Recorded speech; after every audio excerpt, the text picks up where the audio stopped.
Pessoal, hoje é sexta-feira e a gente está aqui para trazer matérias para vocês. Vocês não vão acreditar no que acabou de acontecer agora. O governo Lula deve estar num desespero, mas aquele desespero daqueles mesmo, porque eles acharam que o povo nunca ia descobrir qual era a real intenção deles para 2026 e a mídia descobriu. Acabou de vazar tudo, acabou de vazar todas as informações que a gente precisava para que agora sim Bolsonaro comece a sorrir e talvez possa ser que Bolsonaro volte com mais força para 2026, porque as matérias que eu vou trazer hoje para você são aquelas matérias estrondosas de boa. São os tipos de matéria que você não vai ver em lugar absolutamente nenhum onde a mídia esquerdista acaba escondendo de você. Vamos lá que vocês precisam entender, porque a gente está falando de uma coisa muito séria que acabou de acontecer, tá? No Brasil e vai prejudicar você sim. E o caso do Mauro Cid, o caso da tentativa de golpe fica cada vez pior para o lado de Alexandre de Moraes. Agora que o advogado de Mauro Cid resolveu colocar a boca no trombone e falar para a mídia brasileira o que realmente está acontecendo. Você precisa ver essa matéria, que isso é uma coisa que ninguém traz em nenhum outro canal, que vai fazer uma diferença nesse caso, mais uma diferença, inclusive tivemos aí, né, pedido de prisão. Alexandre de Moraes manda fazer um pedido de prisão agora, só que o que ele não contava que isso vai alertar a mídia internacional. E essa história vai ficando cada vez pior, porque a gente tá vendo agora um juiz mandando investigar outro juiz. E daí pra frente, só pra trás. Vamos lá que vocês precisam entender e vamos entender todas as matérias. O caso do Alexandre de Moraes eu vou deixar pro final do vídeo porque é muito problemático, vai trazer muito conflito ainda e eu tenho que explicar pra vocês com muita calma. Então primeiro vamos passar para as outras matérias e no final do vídeo eu prometo pra vocês que eu vou trazer aqui a matéria do Alexandre de Moraes. E eu quero que vocês prestem muita atenção nessa matéria, porque essa matéria, ela tá em outro nível e vai mudar totalmente o contexto da investigação, totalmente o contexto da história da tentativa de golpe. Vamos lá que você precisa entender. Mas antes não custa nada, né? Deixa o seu like, compartilha, se inscreva, ajuda a gente aqui do canal. Pessoal, William Wack, que é um jornalista da CNN, ele vem trazendo muitas verdades ultimamente. Ele vem falando cada mísera coisa que o brasileiro tem vontade de escutar e que às vezes não pode nem falar, e vocês sabem o motivo. Porque qualquer coisa que a gente fala hoje no Brasil é considerado, vocês sabem, fake news, né? Pois bem, o governo Lula achou que ia conseguir enganar todos os brasileiros, que isso aqui ia passar despercebido, que ninguém ia nem imaginar que poderia acontecer uma coisa tão grave com a medida que o governo Lula fez. Porém, o William, ele contou toda a história, ele contou tudo que a gente precisava saber de uma maneira tão resumida, gente, de uma maneira tão simples, que mostra o sufoco, a indignação dele, a indignação do brasileiro, essa República da Banana, a República das Bananas, né, que a gente tá vendo aqui no Brasil hoje. Quero que vocês assistam o vídeo comigo, vocês vão acompanhar esse vídeo comigo e a gente vai discutir sobre ele depois de assistir, beleza? Que preocupe muito mais uma subida da taxa básica de juros, como acabou de ser decidido pelo Banco Central, colocando o Brasil em segundo lugar no mundo inteiro no ranking das maiores taxas de juros reais. É uma taxa sufocante em todos os sentidos. Há um razoável consenso de que essa taxa resulta principalmente de uma política fiscal que garante despesas subindo mais do que receitas. Mas a maior preocupação já nem é mais em relação a um governo Lula III que inventou para si mesmo essa armadilha fiscal, e sim a preocupação vai na direção dessa atmosfera geral da política brasileira, na qual o executivo, o judiciário e também o legislativo parecem acreditar que o problema é sempre do outro e mantém na prática posturas que pouco contribuem para consertar essa rota. Ao contrário, o próprio Congresso, entre aspas, contribui com irresponsabilidades fiscais, ao mesmo tempo em que diz cobrar do governo medidas para cortes de gastos. Não parece haver senso de urgência, embora sejam gritantes as evidências de que a preocupante dívida pública não para de subir, que o governo se empenha apenas em aumentar impostos para cobrir brechas no orçamento, tendo perdido há tempos qualquer capacidade de investimento, enquanto a produtividade geral do país se mostra estagnada, e isso pelos últimos 40 anos. E com isso, com essa estagnação, nossa capacidade de sair dessa asfixia diminui. O que preocupa mesmo, é um ambiente político sem lideranças efetivas, coordenando um rumo para fora dessa estagnação. Lideranças capazes de agir diante desta triste constatação. Estamos todos afundando juntos. Pessoal, vocês não têm noção do quanto o governo conseguiu fazer a medida mais podre o possível com essa questão aí da taxa Selic, tá? Para começar, a taxa Selic ela subiu, mas não foi por conta do governo Lula. Como assim, Alessandra? Não é o governo Lula que regula, tá, a taxa Selic, é o Banco Central que decide subir. É uma taxa que a gente tem no Brasil hoje que regula todas e qualquer relação ligadas ao Brasil tá com a taxa Selic. E a função dela principal é regular a inflação. Ou seja, para tentar diminuir a inflação, eles vão lá e aumentam a taxa Selic, para que fique mais alta e dê a impressão de que praticamente a gente resolveu o problema. Só que, na verdade, não se resolve, só joga o problema cada vez mais para frente. Vamos lá que você vai entender. É a mesma coisa de mais ou menos o seguinte. O governo, ele tá gastando muito mesmo, né? E tá lá jogando suas taxas, impostos, para ver se consegue, né, regular com os impostos. Porém, querendo ou não, a gente sabe que isso só piora cada vez mais a economia e torna a inflação cada vez maior. Como que eles vão mascarar isso? Exatamente aí que entra a taxa Selic, porque se eles desincentivam a economia, se eles fazem com que o pessoal pare de comprar, aumente os juros, é a mesma coisa de fingir que a economia tá boa, de que praticamente o Brasil está indo para frente e mascarar o quanto o governo Lula tá gastando. Então, resumindo, eles estão colocando a mesma coisa de jogar a poeira para debaixo do tapete.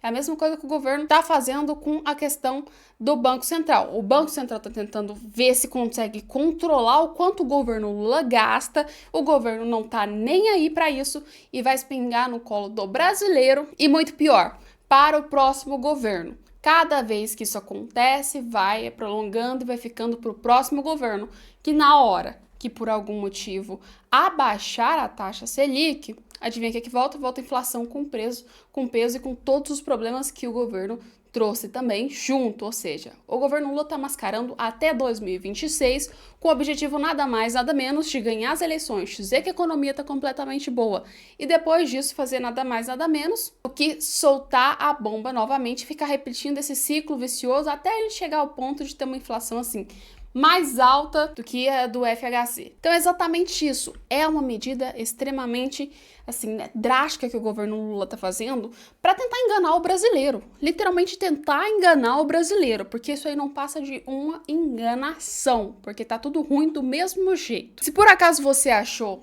que era a única pessoa que estava indignada, era o William Wack, pois bem, o Augusto Neves gravou um vídeo dizendo claramente o que o governo Lula quer e qual a verdade sobre essa censura, né? Que a gente tá falando, a regulamentação das redes sociais, né? Olha só esse vídeo. Gente, esse vídeo aqui, ó, vou falar pra vocês, esse vídeo aqui, ele esclarece muita coisa pra gente de uma maneira, assim, né? Extremamente cirúrgica. Vamos lá que vocês precisam entender. Quer que seja publicada a informação, não desinformação, segundo a qual ele é ladrão, que eu repito aqui. E eu vou escrever, depois da regulamentação, eu vou escrever, Lula é ladrão. Se eu for processado por dizer isso, eu vou arrolar como testemunhas os 9 juízes que o condenaram. Pronto, são essas as minhas testemunhas.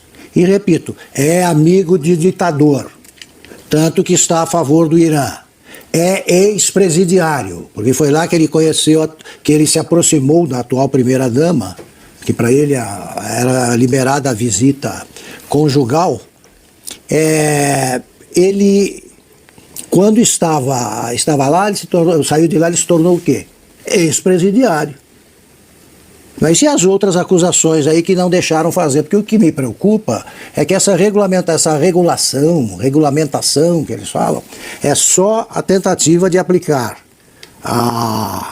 as eleições de 2026, praticar nas eleições, durante as eleições, os mesmos abusos criminosos, os juízes, que o Lula querendo, né? Claro, é o consórcio, que tornaram que fizeram com que se perdesse a confiança na eleição de 2022. A eleição de 2022 foi viciada pela transformação do Supremo e do Tribunal Superior Eleitoral em partidos políticos que militaram em favor de uma candidatura, para favorecer uma candidatura e para prejudicar a do Bolsonaro. Foi isso. Nenhum petista mente. Nenhum está afastado, tá sem acesso às redes. Agora, você acredita? Pois eu digo, todos mentem, porque todos dizem que o Lula não é ladrão. Pessoal, que fala polêmica, né? Que fala polêmica do Augusto Nunes. Que fala polêmica. Vamos lá, vocês concordam com ele ou não? Põe nos comentários. Uma coisa é certa, né? O que ele vem aqui dizer é: em 2026, na hora de regulamentar as redes, vai ser só para um lado da moeda ou para os dois? O que ele coloca aqui em 2022, quando teve as eleições, é que então somente um lado teria sido censurado, que era o lado da direita. E que muito pessoal de esquerda, aliás, espalharam, né, coisas que não eram verdadeiras nas redes sociais e ficou por isso mesmo. Ou seja, a pergunta dele é: em 2026... vai ser a mesma coisa? Vai ser pior? O que vai acontecer? Põe aí. Inclusive, já responde essa coisa nos comentários. Já põe nos comentários o que vocês acham que vai ser em 2026. Põe aí nos comentários. E vamos lá falar sobre o caso, né, do Alexandre de Moraes, né? Vocês sabem do Mauro Cid, pessoal, que tá sendo o maior auê até hoje, né? Sobre a delação do Mauro Cid. Pois é, e o advogado Eduardo Cunha fez um depoimento à CNN, ao UOL, gente, o jornal UOL, e simplesmente falou sobre o que ele acha da delação do Mauro Cid, né? E foi uma fala muito polêmica. Eu acho que o pessoal da UOL, eles não gostaram muito, né? Pela cara deles vocês conseguem ver que parecem que estão meio emburrados, né? Aí ele chega e fala: minha única função era colher um maior número de provas. Eu quero que vocês assistam esse vídeo aqui, pessoal. No seu caso, você dando este depoimento de que você conversou com ele, ou seja, de que ele efetivamente descumpriu essa condição da delação, que o ministro aja diferente?